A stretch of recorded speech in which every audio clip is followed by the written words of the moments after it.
नेता राहुल गांधी ने हिंदुओं को हिंसक बोला है, राम के अस्तित्व पे सवाल उठाए हैं।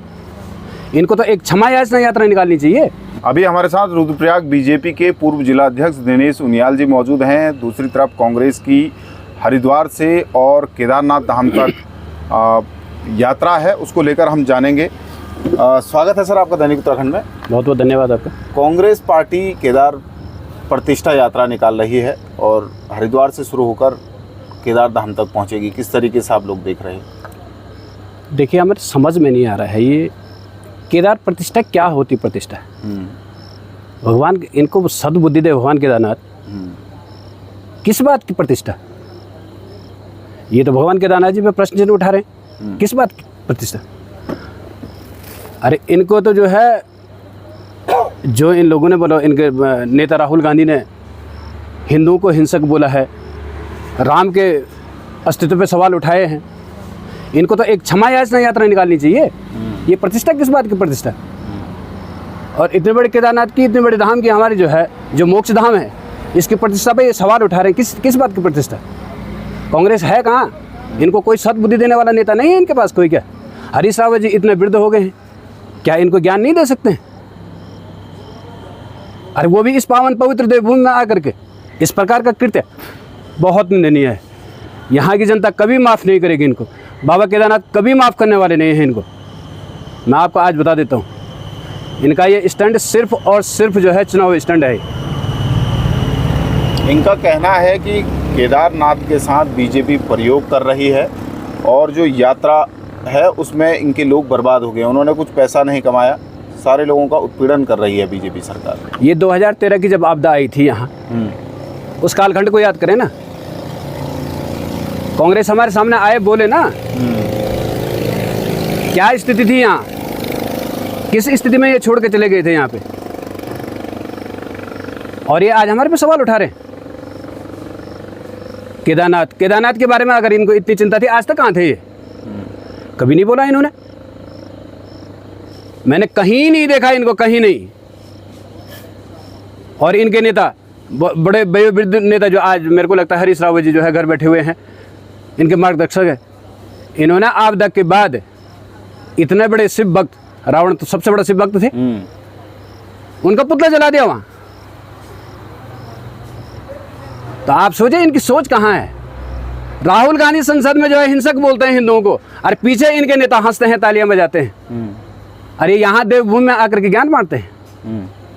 और प्रतिष्ठा बोलने केदारनाथ जी की, मैं तो बोलना भगवान केदारनाथ कभी माफ नहीं करेंगे इनको, कभी माफ नहीं करेंगे। मैं फिर बोल रहा हूँ, इनको क्षमा याचना निकालनी चाहिए यात्रा, कि हमारे नेता ने गलत बोला है, हमने राम के अस्तित्व पे सवाल उठाए हैं, हमने हिंदुओं का अपमान किया है। और इस देवभूमि में, इस पावन देवभूमि में आकर के ऐसे ये नौटंकी करते हैं, ये बिल्कुल भी बर्दाश्त नहीं करेगी हमारी जनता। और फिर दूसरी बात आप देखिए, गठबंधन किसके साथ कर रखा है इन्होंने? सपा के साथ गठबंधन कर रखा है इन्होंने। ठीक है, वो रामपुर तिराहा, आज हमारी माता बहनें यहाँ भूलने वाली नहीं है, भूल जाएंगी। कार सेवकों पे मुलायम सिंह गोलियां चलाते हैं, भूल जाएंगे हम लोग। हमारे आने वाली पीढ़ियां भी कभी भूलने वाली नहीं है। जो इन लोगों ने कृत्य कर रखे हैं कांग्रेस ने ना, वो कभी भूलने वाले नहीं है। अच्छा, कांग्रेस बार बार केदारनाथ सोने का घपला बता रही है कि सोने में घपला हुआ है। दूसरी तरफ बीजेपी कह रही है कि ये दुष्प्रचार कर रहे हैं, क्योंकि बीकेटीसी ने भी प्रेस नोट जारी कर ये बता दिया है कि कितने केजी सोना है, 23 किलो सोना है। और दानदाता ने चढ़ाया था, उन्होंने ये बता दिया कि इनकम टैक्स का भी इसमें उन्होंने कोई लेटर नहीं लिया है। लेकिन कांग्रेस का कहना है कि ये बड़ा भ्रष्टाचार है। साथ ही यहाँ पर अब उपचुनाव भी होने हैं, तो आपको क्या लग रहा है कि क्या रहने वाला है? आप लोगों की किस तरीके से तैयारी है? क्या जनता को भ्रमित किया जा रहा है या जनता सब समझती है? कांग्रेस भ्रष्टाचार किस मुँह से बोल रही? भ्रष्टाचार, कांग्रेस भ्रष्टाचार की जननी रही है। इन्होंने भ्रष्टाचार का विकास किया है इस देश में, चारों तरफ। इन्होंने कोई जगह ऐसी नहीं है कि जहां इन्होंने भ्रष्टाचार नहीं किया। शर्म नहीं आती इनको बोलने में कि भ्रष्टाचार? क्या भ्रष्टाचार? इस देश में क्या किया इन्होंने? भ्रष्टाचार का ही तो विकास किया। इतने सालों, ये 60 साल ये रहे, भ्रष्टाचार का विकास किया इन्होंने, और क्या क्या है? और ये आज हमारे पे उंगली उठा रहे हैं। जब हमारे बीकेटीसी के अध्यक्ष ने जो है उसमें सफाई दे दी है, अपना प्रेस नोट दे दिया है, उसमें सब कुछ दे दिया है, तो ये सिर्फ और सिर्फ जनता को भुलगाने का काम कर रहे हैं। लेकिन यहाँ की भोली भाली जनता है हमारी, ठीक है, हमारे देवतुल्य जनता है, ये कभी भी इनके बहकावे में आने वाले नहीं है। आप पूर्व में जिलाध्यक्ष रहे हैं और कई लोगों का मानना है कि आपको भी दावेदारी करनी चाहिए, क्या सोचते हैं आप? देखिए, हमारी परिपाटी है भारतीय जनता पार्टी की, ठीक है, हमारा शीर्ष नेतृत्व जो करेगा, हमारे निशान है कमल, और हमारे देवतुल्य जो जनता है, हमारे देवतुल्य जो हमारे कार्यकर्ता हैं, ठीक है, हम हमेशा चुनाव मोड में रहते हैं। और जब हमारे चुनाव आते हैं तो हमारे कार्यकर्ता, जो हमारे देवतुल्य कार्यकर्ता हैं, वो देवदूत बन करके आ जाते हैं। हमें कोई इस चीज़ का नहीं, जो हमारे ऊपर का शीर्ष नेतृत्व जो है निर्णय करेगा वो हमें स्वीकार्य है। तो आप चुनावी मूड में हैं, क्या तैयारी है आपकी भी? भारतीय जनता पार्टी का प्रत्येक कार्यकर्ता, मैंने कहा आपको, हमारे देवतुल्य कार्यकर्ता हमेशा चुनावी मूड में रहता है। हम कांग्रेस की तरह, कुतुरमुत्ते की तरह ऐसे ऊपर नहीं खड़े हो जाते हैं, ठीक है, ऐसा नहीं है हमारा। हमारी एक परिपाटी है भारतीय जनता पार्टी का, एक सिस्टम है, संस्कारवान पार्टी है भारतीय जनता पार्टी। कई लोगों का मानना है कि जब आप रुद्रप्रयाग जिला अध्यक्ष रहे तो आप काफ़ी सौम्य थे, आपने कई लोगों को जोड़ा है अपने साथ, पार्टी के साथ अच्छा काम किया। आप एक्समैन रहे हैं, आपने सेना के एक वोट बैंक भी आपके साथ है, तो उनको टिकट मिलना चाहिए। देखिए, ऐसा है, मैंने आपको कहा नहीं कि हमारे यहाँ परिपाटी है, हम लकीर से बाहर भारतीय जनता पार्टी का कभी भी कोई कार्यकर्ता नहीं जाता है। और दावेदारी करना स्वाभाविक है सभी का।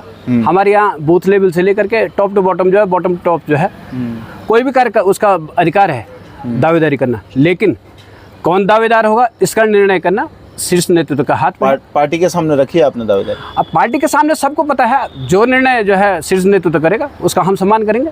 टिकट मिलता है आपको? अगर मिले ऐसा है, भारतीय जनता पार्टी के किसी भी कार्यकर्ता को टिकट मिलेगा।